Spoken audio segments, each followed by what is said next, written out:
ধৈর্য করাটাও আপনার কন্ট্রোলে, সহ্য করাটাও আপনার কন্ট্রোলে। রব্বুল আলামিন সবাইকে সেভাবে তৈরি করেছেন। আল্লাহ পাক বলে, বান্দা তোকে রাগও দিলাম, ধৈর্য ধরার ক্ষমতাও দিলাম, বাকিটা তোর ইচ্ছা। যদি আপনি কন্ট্রোলে করতে না পারেন, 3 দিন 3 সপ্তাহ খেলায় আপনি গাল না দিয়ে থাকলেন কিভাবে, বকা না দিয়ে থাকলেন কিভাবে, না মেরে থাকলেন কিভাবে, ধৈর্য ধরে থাকলেন কিভাবে, সহ্য করে থাকলেন কিভাবে? তার মানে আল্লাহর পছন্দের প্রত্যেকটা কোয়ালিটি আমাদের কম বেশি সবার ভিতরে আল্লাহ দান করেছেন। কিন্তু ওই শয়তানের কর্মকাণ্ডকে আমরা প্রাধান্য দিতে দিতে ওই নিয়ামত যে আছে সেটা আমাদের মনেও নাই, বুঝতেও পারি না, যার কারণে রাজত্ব শয়তানের হয়েছে। মনে রাখবেন ভাই, প্রতিশোধ দিলে শান্তি পাবেন, ক্ষমা করে দিলে প্রশান্তি পাবেন, যে ক্ষমা করে দেয় নবী বলে সে আল্লাহ থেকে ক্ষমা নিয়ে নেয়। আপনি ক্ষমা করবেন কেন? আপনার রব যেন ক্ষমা করে, আপনি যেন রব থেকে ক্ষমা পান, সেজন্য আপনি ক্ষমা করবেন।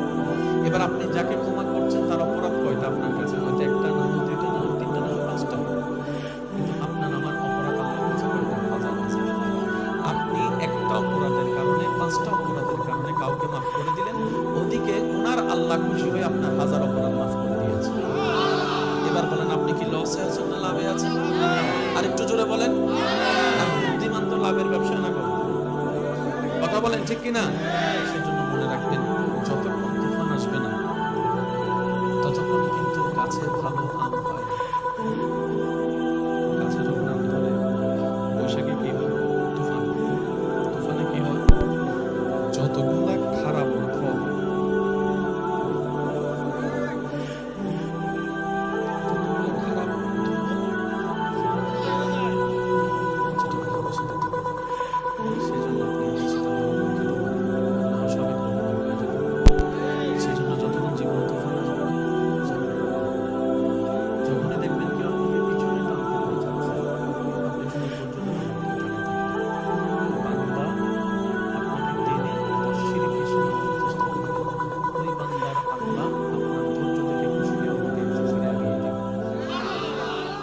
আপনি আমি যদি এগোই 100 সিঁড়ি পার হতে 1 বছর লাগবে, কিন্তু আল্লাহ যখন এগিয়ে দিবে সেটা সেকেন্ডের ভিতরে হয়ে যাবে।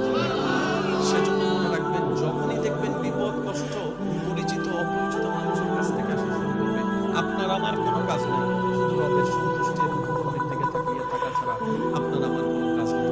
বেশি কষ্ট লাগলে কাউকে কিছু শেয়ার না করে সিজদা করতে যায়, নামাজটা সিজদা করে যায়, নামাজটা বিছিয়ে সিজদা করে যা বলার রবকে বলেন, যা বলার রবকে বলেন।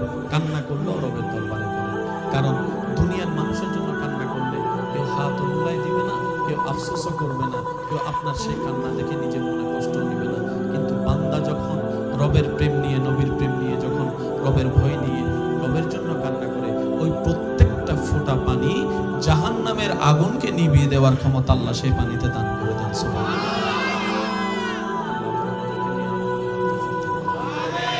আজকের এই হাজিরিকে কবুল করুন।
সুন্নাত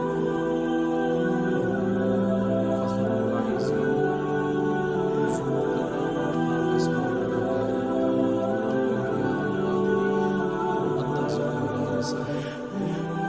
ওনার পূর্বেই নিবেদন করেছেন রৌনকে আহলে সুন্নাত রৌনকে আমার ভাই হুজুরুল্লাহ মোহাম্মদ ফরিদুল আলম নাজমী সাহেব উপস্থাপন করে খেদমত নিবেদন করেছেন হাফেজ মাওলানা মোহাম্মদ জমিরুদ্দিন সাহেব আখির সুরত নিবেদন করেছেন শায়ের আহলে সুন্নাত শায়ের মাওলানা শাকিল আহমদ আল-কাদরি সাহেব সহ আমন্ত্রিত অধিকার ওলামায়ে কেরাম, উপস্থিত হাজিরিন, সম্মানিত এলাকার মান্যগণ্য ব্যক্তিবর্গ, আল্লাহর অনেক নবীর প্রেমিক ইমানদার ভাইয়েরা, আসসালামু আলাইকুম ওয়া রাহমাতুল্লাহি তাআলা ওয়া বারাকাতুহু। মন খুলে একবার বলি আলহামদুলিল্লাহ, আরেকবার বলি আলহামদুলিল্লাহ। মাইকের আওয়াজটা একটু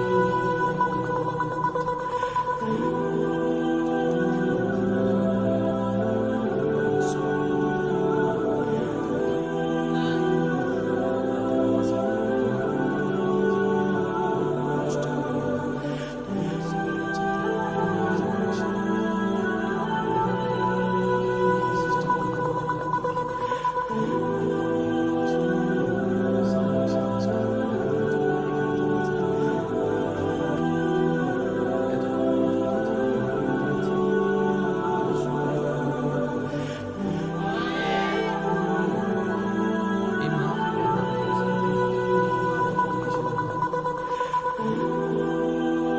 আমাদের এই একটা মাহফিলের জন্য চিটাগাং থেকে এসেছে। এটা আন্তরিকতা, ভালোবাসার কারণে। যারা এই তাকরীর ও খেদমতের মাঝে পালন করে, এই সকল সুনামগঞ্জ চট্টগ্রাম কষ্ট হবে না তো আপনাদের? যতজন আমরা এখানে বসে আছি সবাই একবার বলি আলহামদুলিল্লাহ। আরেকটু আস্তে করে বলি। সৃষ্টি জগতে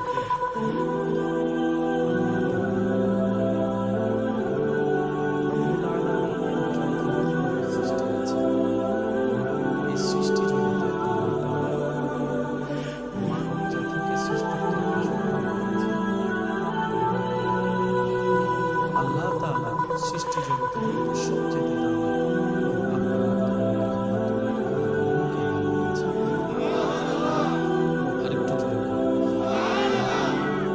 আমরা যদি সুন্দর মনের বহিঃ প্রকাশ করে প্রেম নিয়ে রবের ভয় নিয়ে একটু বোঝার চেষ্টা করি, তাহলে আমরা দেখতে পাবো সর্বদিকে সবার থেকে সবচাইতে বেস্ট সৃষ্টি জগতে আল্লাহ সেভাবে সাজিয়ে দিয়েছেন আমাদের নবীর আপনি যদি একটু ডান বাম খেয়াল করে যদি একটু দেখেন, শরীর যখন আমাদের অসুস্থ হয় আমাদের দৌড়টা ইঞ্জিনিয়ারের কাছে যায় না, ডাক্তারের কাছে যায়। একটু যদি কষ্ট না হয় আওয়াজ দিই। যদি আপনার একটা ঘর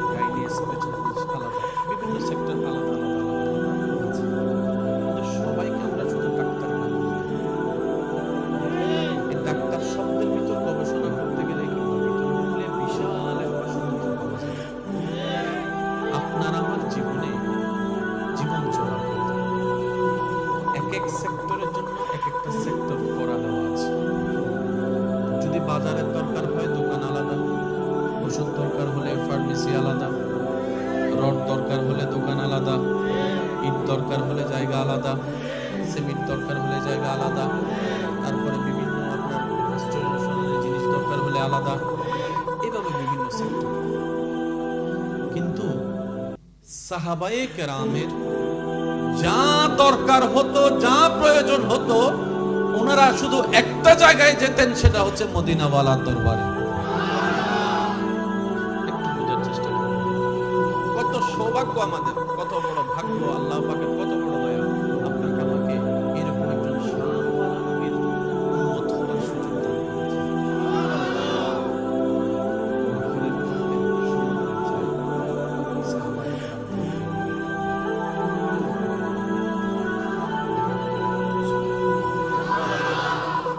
সামাজিক সমস্যার সমাধান দরকার, শারীরিক সমস্যার সমাধান চাই, নবীর দরবারে উপস্থিত হয়ে যায়। মানসিক সমস্যার সমাধান চাই, নবীর দরবারে উপস্থিত হয়ে যায়। অর্থনৈতিক সংকটের থেকে মুক্তি পাওয়ার জন্য নবীর দরবারে উপস্থিত হয়ে যায়। সর্বদিকে যতগুলো সেক্টর আছে, সাহাবায়ে কেরাম প্রত্যেকটা সেক্টরে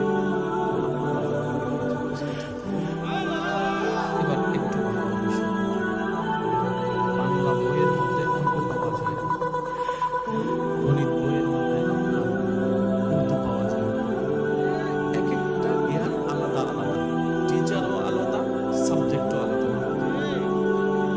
কিন্তু সাহাবায়ে কেরাম প্রত্যেকটা বিষয় নবীজির সামনে সমস্যা পেশ করতেন।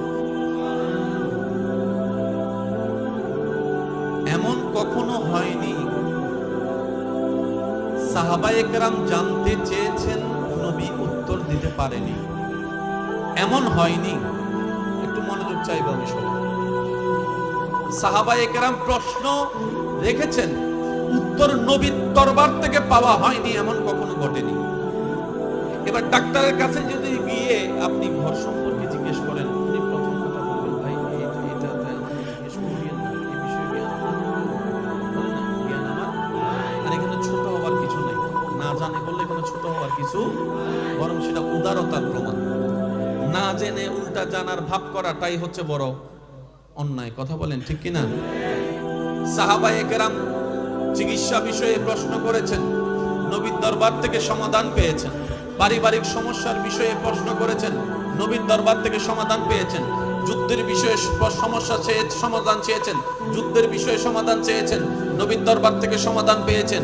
ভাই ভাইয়ের সমস্যা, ভাই বোনের সমস্যা, সন্তান মার সমস্যা, পারিবারিক সমস্যা, সামাজিক সমস্যা, রাষ্ট্রীয় সমস্যা, দেশীয় সমস্যা, অর্থনৈতিক সমস্যা, ব্যবসার সমস্যা, চাকরির সমস্যা, গোলামের সমস্যা, মুনিবের সমস্যা, সুবহানাল্লাহ একটু জোরে বলি না, যত ধরনের সমস্যা একটা জায়গায় জানতে চেয়েছেন,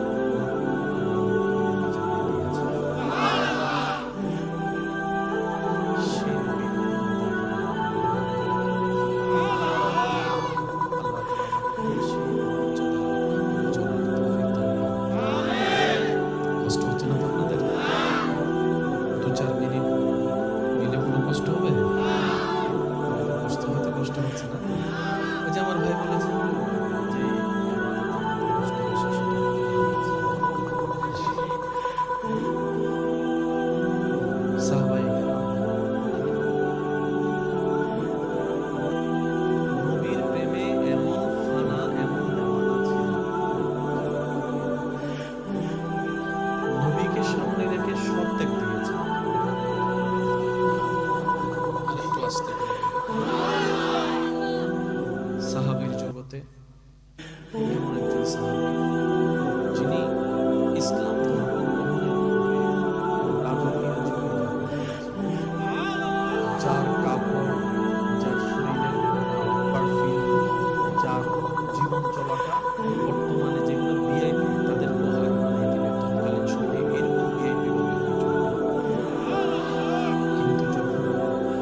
তোমাকে সব দিয়ে দিতে রাজি আছি, কিন্তু নবী রাহমাতুল লিল আলামিনের প্রেম ছাড়তে রাজি না, প্রেম ছাড়তে রাজি না। নবী রাহমাতুল লিল আলামিনের সেই প্রেম ছাড়তে আমি রাজি না। কারণ এই দলের মধ্যে যোগ দিয়ে ইসলাম ধর্ম গ্রহণ করে আমি যেই সম্মান, যেই শান্তি পেয়েছি, আমি পৃথিবীর জমিনে বেঁচে থেকে এতদিন সেই শান্তি পাইনি। তোমাদের কাছে থাকা অবস্থায় হয়তো কাপড়ের অভাব হয় নাই, টাকার অভাব হয় নাই, খাবারের অভাব হয় নাই, পারফিউমের অভাব হয় নাই, ক্ষমতার অভাব হয় নাই, সম্মানের অভাব হয় নাই। তুমি মা দেখছো হয়তো আমি ওনার দলে যোগ দিয়ে ইসলাম ধর্ম কবুল করার কারণে আমার শরীরে হয়তো কাপড় আর আগের মতো দেখা যাচ্ছে না, ফাটাচিটা কাপড় হয়তো দেখতে পাচ্ছ, আগের মতো পারফিউম হয়তো তুমি দেখতে পাচ্ছ না, আমার সচ্ছলতা হয়তো দেখতে পাচ্ছ না। আগে আমি ডেলি 3 বেলার জায়গায় 6 বেলা খাবার সুযোগ থাকলো, এখন হয়তো 3 দিনও 1 বেলা খেতে পারি না। তুমি এটা দেখছো মাগো, তুমি তো সেটা দেখছো না। আমার মনের শান্তির খবর তো তুমি জানো না, আমার হৃদয়ের শান্তির খবর তো তুমি জানো না। মাগো, ওই সচ্ছলতা জীবনের চাইতো 1000 গুণ সম্মানের, 1000 গুণ শান্তির, 1000 গুণ ইজ্জতের এই গরিবী জিন্দেগি, যেই গরিবীর জিন্দেগির মধ্যে আমি বান্দা হয়ে আমার স্রষ্টার খোঁজ পেয়েছি, আমি উম্মত হয়ে আমার নবীর সন্তান পেয়েছি। সুবহান আল্লাহ।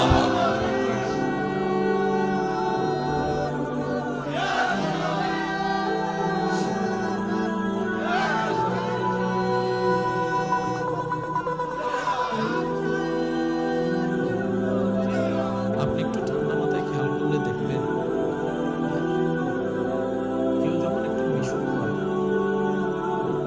তাকে দেখে অনেকে বলে এটার কোনো প্রেস্টিজ নাই, আত্মসম্মান নাই, সরব নাই, সবার সাথে মিশে যায়। আবার সে মানুষটা যখন ওই কথাগুলোকে কানে নিয়ে নিজেকে রিজার্ভ করে ফেলে, কারোর সাথে মিশে না, কথা বলে মিশলেও জ্বালা, না মিশলেও জ্বালা। আপনি একটু হেসে হেসে কথা বলবেন, আপনাকে কেউ দাম দেবে না, সম্মান করবে না। একটু মন নিয়ে কথা বলবেন, আপনার পাশেও কেউ আসবে না, পিছন থেকে বলবেন সেখানে দেখলেও ভয় লাগবে। বুঝতে পারছি কথা?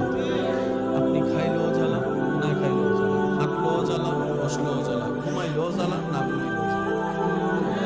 একটু জোরে বলি ঠিক কিনা? বেশি মিশলেও জ্বালা, কম মিশলেও জ্বালা, কথা বললেও জ্বালা, কথা না বললেও জ্বালা। কারণ এটা দুনিয়া, এটা জান্নাত নয়। এখানে এগুলা যতদিন বেঁচে থাকবেন এগুলা থাকবে। তাই বুদ্ধিমানরা মানুষকে খুশি করতে না চেয়ে মানুষের স্রষ্টাকে খুশি করার পিছনে লেগে যায়। সুবহানাল্লাহ। কারণ স্রষ্টা যখন কোনো বান্দার উপর রাজি হয়ে যায়, ওই স্রষ্টার সমস্ত সৃষ্টি ওই সৃষ্টির বান্দাটাকে মহব্বত করতে শুরু করে, ওই বান্দাকে মহব্বত করতে শুরু করে, যে রবের সন্তুষ্টি হাসিলের পক্ষে লেগে যায়। বলেন না সুবহানাল্লাহ। আল্লাহ তাআলা আমাদের সবাইকে সেই নিয়ামত তৌফিক দান করুন। এবার আমি কিছু কথা বলবো, আপনারা শুধু বুঝে বুঝে আমল করবেন। আল্লাহর ভালোবাসা আমাদের দরকার আছে। রবের ভালোবাসা ছাড়া বান্দার জন্য, নবীর ভালোবাসা ছাড়া আমাদের জন্য প্রাণীর একটা কথা বলেন ঠিক কিনা? আল্লাহ কাদেরকে ভালোবাসেন, কাদেরকে ভালোবাসেন, আমি কিছু কথা বলবো, আপনারা শুধু শুনবেন। আল্লাহ কি এই সমস্ত বান্দাদেরকে পছন্দ করেন নাকি করেন না, ভালোবাসেন কি বাসেন না, আপনারাই বলবেন। অত্যাচারীকে আল্লাহ ভালোবাসে, আওয়াজটা মনে হয় একটু বড় হবে। অত্যাচারীকে আল্লাহ ভালোবাসে, সুদখোরকে আল্লাহ ভালোবাসে, ঘুষখোরকে আল্লাহ ভালোবাসে, বেয়াদবকে আল্লাহ ভালোবাসে, ঝগড়াটিকে আল্লাহ ভালোবাসে, প্রতারককে আল্লাহ ভালোবাসে, 2 নম্বরই যারা করে তাদেরকে আল্লাহ ভালোবাসে, আল্লাহর সীমাকে লঙ্ঘন যারা করে তাদেরকে আল্লাহ ভালোবাসে, মুরব্বীর সাথে যারা বেয়াদবি করে তাদেরকে আল্লাহ ভালোবাসে, মা বাবার সাথে যারা অত্যাচার করে, মা বাবাকে কষ্ট দেয়, নাই বাবা, তাদেরকে আল্লাহ ভালোবাসে, যৌতুকের কারণে বইয়ের উপর গায়ে হাত তুলে তাদেরকে আল্লাহ ভালোবাসে। একটু জোরে বলি। ওজনে 19-20 করে যারা, তাদেরকে আল্লাহ ভালোবাসে। তাদেরকে আল্লাহ ভালোবাসে। যারা অন্যের বিয়ে বন্ধন করে দেয় বলি দিয়ে, তাদেরকে আল্লাহ ভালোবাসে।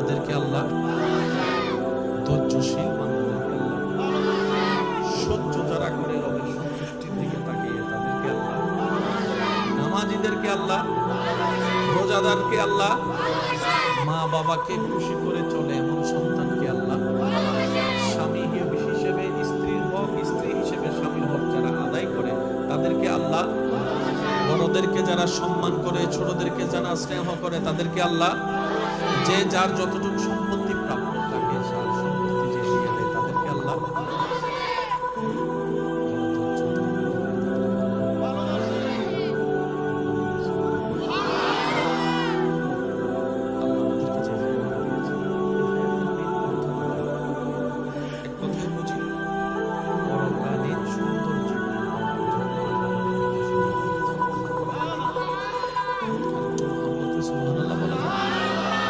পরকালীন জীবনকে সুন্দর করার জন্য যে সুযোগটা দিয়েছে আল্লাহ কিন্তু একবারও বলেন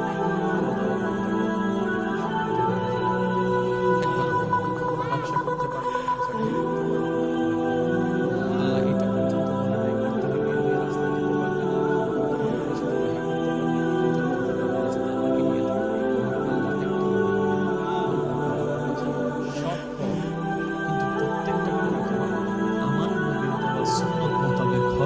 তাহলে তোর করাই করা হবে, সুন্নতে সুন্নত আদায় হবে, আমি রব খুশি হয়ে যাব, তোর করার উপর খুশি হয়ে আমি আল্লাহ সওয়াবের ব্যবস্থা করে দেব।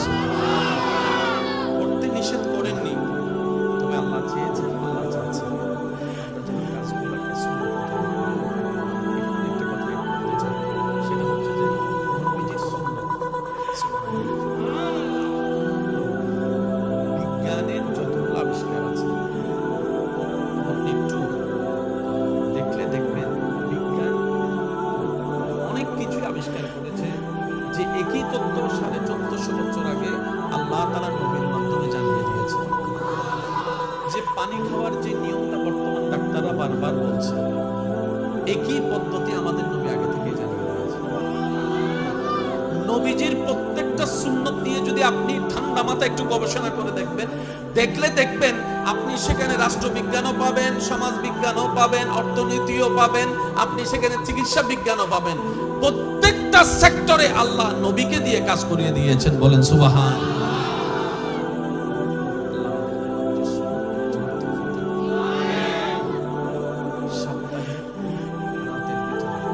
সবচেয়ে দামি বৃহস্পতিবার রানী যেটাতে আছে সপ্তাহের মধ্যে সবচেয়ে দামি যেটা আগামীকালকে হবে। প্রত্যেকটা সপ্তাহে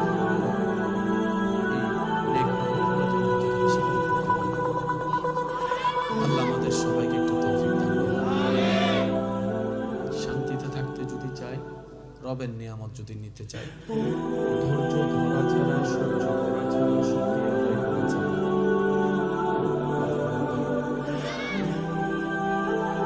নামাজ হচ্ছে শুকরিয়ার সবচেয়ে উত্তম অংশ। নামাজ হচ্ছে শুকরিয়ার সবচেয়ে উত্তম অংশ। আপনি যদি একটু দেখেন আল্লাহ প্রিয় বান্দাদের নবী রাসূল যখনই কোনো বিশেষ নিয়ামত দিয়েছেন, অনেকটা ঘটনা ঘটেছে, ওনারা সিজদা দেওয়ার মাধ্যমে রবের দরবারে শুকরিয়া আদায় করেছেন। আপনি দেখবেন অনেক আল্লাহওয়ালাদের জীবনী দেখলে দেখবেন ওনারা নফল নামাজের মাধ্যমে আল্লাহর দরবারে শুকরিয়া করেছেন। নামাজের সাথে শুকরিয়ার একটা বড় সম্পর্ক আছে। আল্লাহ তাআলার ফরমান কি, লাইন শাকারতুম লাযিদান্নাকুম। আমি আল্লাহর পক্ষ থেকে যাই নিয়ামত পাও, যতটুকু পাও, যখনই পাও, কোন প্রকার আপত্তি আফসোস করা ছাড়া যদি তুমি খুশি মনে আমি রবের শুকরিয়া করতে পারো, অর্থাৎ আমার দেওয়াতে তুমি খুশি হতে পারো, আমি আল্লাহ তোমার সাথে ওয়াদা করি, আজকে যেটা তুমি অল্প পেয়ে খুশি হয়েছে, আমি মালিক, আমি খালিক, লা আযীদান্নাকুম, সেটা সামনে তোমার জন্য আরো বাড়িয়ে তোমার জন্য আমি আল্লাহ দিয়েছি। আমি রবের উপর খুশিতে থাকবে, সে অশান্তিতে থাকবে তা কখনো হতে পারে না। না। আমি রবকে ভালোবাসবে, সে লসে থাকবে, তা কখনো হতে পারে। এজন্য মনে রাখবেন, মুমিন বান্দার কখনো লস হয় না। মুমিন বান্দা যাই করুক, লাভ লাভ, কান্না করলেও লাভ, হাসলেও লাভ। এসে কথা বললে সবকে জারিয়া হয়, কান্না করলে লস বলতে কোনো শব্দ আল্লাহ তাআলা যত নিয়ামত রেখেছেন সব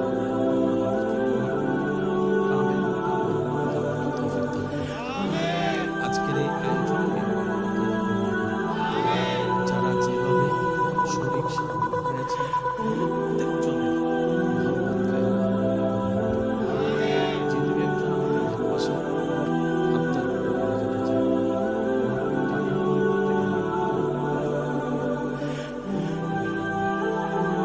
অনেক হয়েছে অশান্তি ছাড়া শান্তি খুব হয়। কত পারিবারিক সমস্যার কারণে কত মিটিং হয়েছে, মিটিং এর জায়গায় হয়ে গেছে আগের সম্পর্ক জোড়া পাওয়া।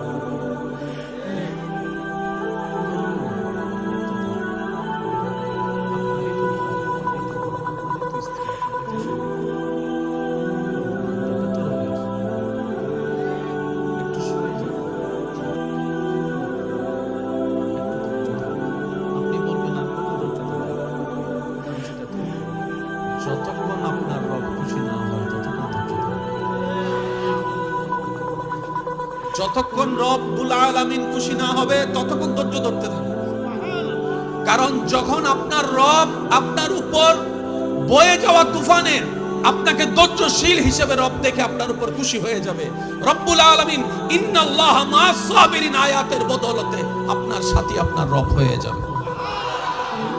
আপনাকে যদি রব সাথী বানিয়ে নেয়, বন্ধু বানিয়ে নেয়, কাছে টেনে নেয়, এরকম হাজার দুশমন অনেক ভয়, যে দুশমনের পরে আপনি রবের বন্ধু। এর চেয়ে বড় পাওয়ার কিছু হতে পারে? একটু জোরে বলেন না। রব যদি বলে 100 জন মানুষের অত্যাচার যদি তুই সহ্য করতে পারস মুখ বন্ধ করে, আমি আল্লাহ তোকে আমার বন্ধু বানাবো। সত্যি করে বলেন, হাজার কষ্ট হলেও কি লাগবেন না? আমি আপনাদেরকে একটা কথা বলি, রাত হয়ে যাচ্ছে, কষ্ট হচ্ছে,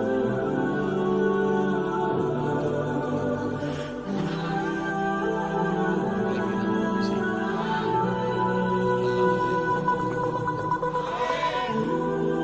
আচ্ছা, শেষ ভালো যে শুনুন, আওয়াজটা একটু একদম মনের কান দিয়ে আমার কথাটা শুনুন। মনে করেন একটা খেলা শুরু হয়েছে। খেলার নিয়ম হচ্ছে 10 জন ব্যক্তি নাম হলো।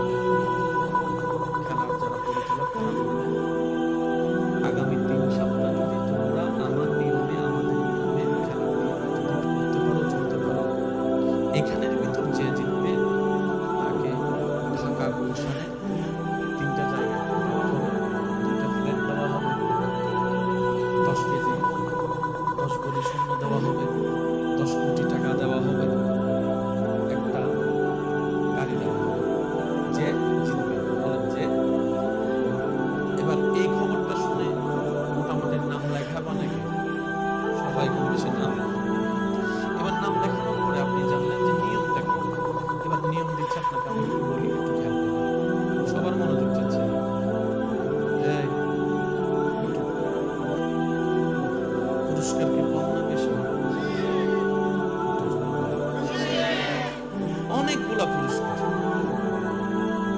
খেলার টাইম কয়দিন? 3 সপ্তাহ। খেলার টাইম কয়দিন? অর্থাৎ 3 সপ্তাহ কেউ যদি পার করে ফেলতে পারে সে জয় হবে। ঢাকা গুলশানে তার বাড়ি হবে, ফ্ল্যাট হবে, গাড়ি হবে, সব হলেই হবে, কিছু তার অভাব নেই, সবের তলাকে কোটি হতে হবে। এবার আমরা সবাই মিলে মাঠ থেকে জানতে চাইলাম যে খেলার নিয়ম। এবার উনি খেলার নিয়ম দিচ্ছেন, আগামী 3 সপ্তাহ আপনাকে যদি কেউ 14 গোষ্ঠী ধরে গালিও দেয়, আপনি উত্তর দিতে পারবেন। আপনাকে কেউ যদি মুতায়, আপনি লড়তে পারবেন।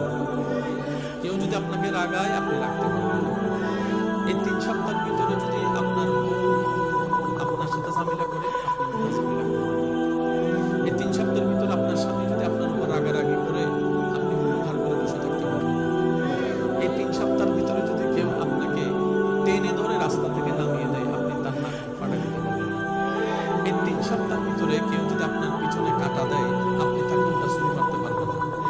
এই 3 সপ্তাহের ভিতরে কেউ যদি আপনাকে গালমন্দ করে, তার উত্তর দেওয়ার আপনার কোনো সুযোগ নেই, আপনাকে চুপ করে সহ্য করতে হবে। এই 3 সপ্তাহের ভিতরে যদি খাবার অভাব হয়, আপনি অস্থির হতে পারবেন। এই 3 সপ্তাহের ভিতরে যদি আপনার অপমান হয়, কিংবা যদি ফিল করেন আপনি সুইসাইড করতে পারবেন, নেশা করতে পারবেন। এই 3 সপ্তাহের ভিতরে যদি আপনার শারীরিক কোনো কষ্ট হয়, আপনি হতাশ করে চিন্তিত হবেন, নিজের ভিতরে রাখতে হবে। এক কথায় আপনাকে ধৈর্যশীল পরিশ্রম করতে হবে, সহ্য ক্ষমাকারী হিসেবে আপনাকে প্রতিষ্ঠিত করতে হবে। কেউ অন্যায় করে থাকলে ক্ষমা দিতে হবে, শুনতে হবে। এই ধরনের যদি সফল হয়, 3 সপ্তাহ খেলা।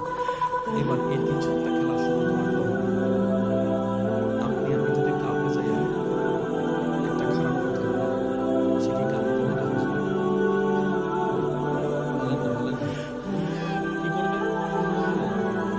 রাগ আসলো, সে রাগকে দমাবে, কি বলে?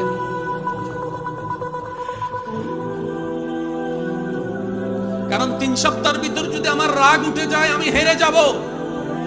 কোন রকম যদি একটু ধৈর্য সহ্য মানায় নিয়ে যদি 3 সপ্তাহ পার করতে পারি,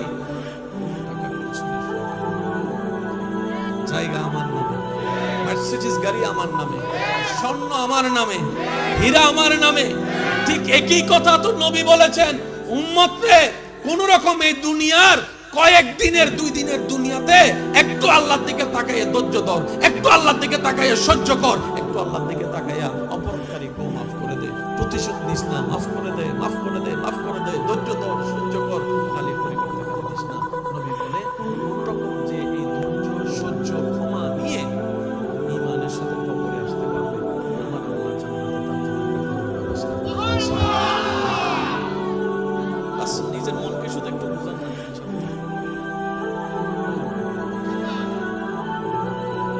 এবার দেখেন, যে 3 সপ্তাহ খেলাতে নামছে তার কি রাগ আছে না? কিন্তু সে রাগ দেখায়, গালি জানে কি জানে না? গালি দেখায়, মারার জন্য হাত আছে না নাই? শক্তি আছে না নাই? এই 3 সপ্তাহে সে মারে। তার মানে কি জানেন? রাগ করাটাও আপনার কন্ট্রোলে, মারাটাও আপনার কন্ট্রোলে, ধৈর্য করাটাও আপনার কন্ট্রোলে, সহ্য করাটাও আপনার কন্ট্রোলে। রব্বুল আলামিন সবাইকে সেভাবে তৈরি করেছেন। আল্লাহ পাক বলে, বান্দা তোকে রাগও দিলাম, ধৈর্য ধরার ক্ষমতাও দিলাম, বাকিটা তোর ইচ্ছা। যদি আপনি কন্ট্রোলে করতে না পারেন, 3 সপ্তাহের খেলায় আপনি গালি না দিয়ে থাকলেন কিভাবে, বকা না দিয়ে থাকলেন কিভাবে, না মেরে থাকলেন কিভাবে, ধৈর্য ধরে থাকলেন কিভাবে, সহ্য করে থাকলেন কিভাবে? তার মানে আল্লাহর পছন্দের প্রত্যেকটা কোয়ালিটি আমাদের কম বেশি সবার ভিতরে আল্লাহ দান করেছেন। কিন্তু ওই শয়তানের কর্মকাণ্ডকে আমরা প্রাধান্য দিতে দিতে ওই নিয়ামত যে আসে সেটা আমাদের মনেও নাই, বুঝতেও পারি না, যার কারণে রাজত্ব শয়তানি হয়েছে। মনে রাখবেন ভাই, প্রতিশোধ নিলে শান্তি পাবেন সাময়িক, ক্ষমা করে দিলে প্রশান্তি পাবেন আজীবনকাল। যে ক্ষমা করে দেয়, নবী বলে সে আল্লাহ থেকে ক্ষমা নিয়ে নেয়। আপনি ক্ষমা করবেন কেন? আপনার রব যেন আপনাকে ক্ষমা করে, আপনি যেন রব থেকে ক্ষমা পান, সেজন্য আপনি ক্ষমা করবেন। এবার আপনি যাকে ক্ষমা করছেন তার অপরাধ কয়টা আপনার কাছে? হয়তো 1টা না হয় 2টা না হয় 3টা না হয় 5টা, কিন্তু আপনার আমার অপরাধ আল্লাহর কাছে কয়টা? হাজার হাজার। আপনি একটা অপরাধের কারণে, 5টা অপরাধের কারণে কাউকে মাফ করে দিলেন, ওদিকে ওনার আল্লাহ খুশি হয়ে আপনার 1000 অপরাধ মাফ করে দিয়েছে। এবার বলেন, আপনি কি লসে আছেন না লাভে আছেন? আর একটু জোরে বলেন। আর বুদ্ধিমান তো লাভের ব্যবসা না করে, কথা বলেন ঠিক কিনা? সেজন্য মনে রাখবেন, যতক্ষণ তুফান আসবে না ততক্ষণ কিন্তু গাছে ভালো আম হয় না। গাছে যখন আম ধরে, বৈশাখে কি হয়? তুফান। তুফানে কি হয়? যতগুলা খারাপ ফল,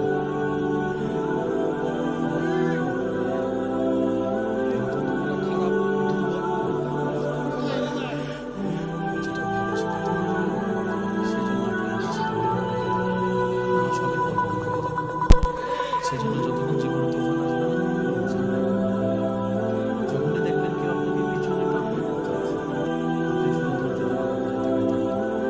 বান্দা আপনাকে টেনে 10 সিঁড়ি খুশি রাখতে চেষ্টা করবে, ওই বান্দার আল্লাহ আপনার ধৈর্য থেকে খুশি হয়ে আপনাকে 100 সিঁড়ি আগে নিয়ে যাবে। আপনি আমি যদি এগোই 100 সিঁড়ি পার হতে 1 বছর লাগবে, কিন্তু আল্লাহ যখন এগিয়ে দিবে সেটা সেকেন্ডের ভিতরে হয়ে যাবে। সেজন্য মনে রাখবেন,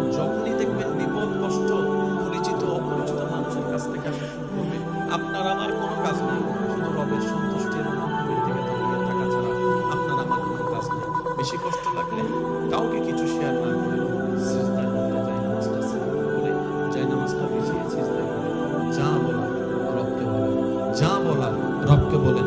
কান্না করলেও রবের দরবারে করেন, কারণ দুনিয়ার মানুষের জন্য কান্না করলে কেউ হাত বুলাই দিবে না, কেউ আফসোসও করবে না, কেউ আপনার সেই কান্না দেখে নিজে মনে কষ্ট নেবে না।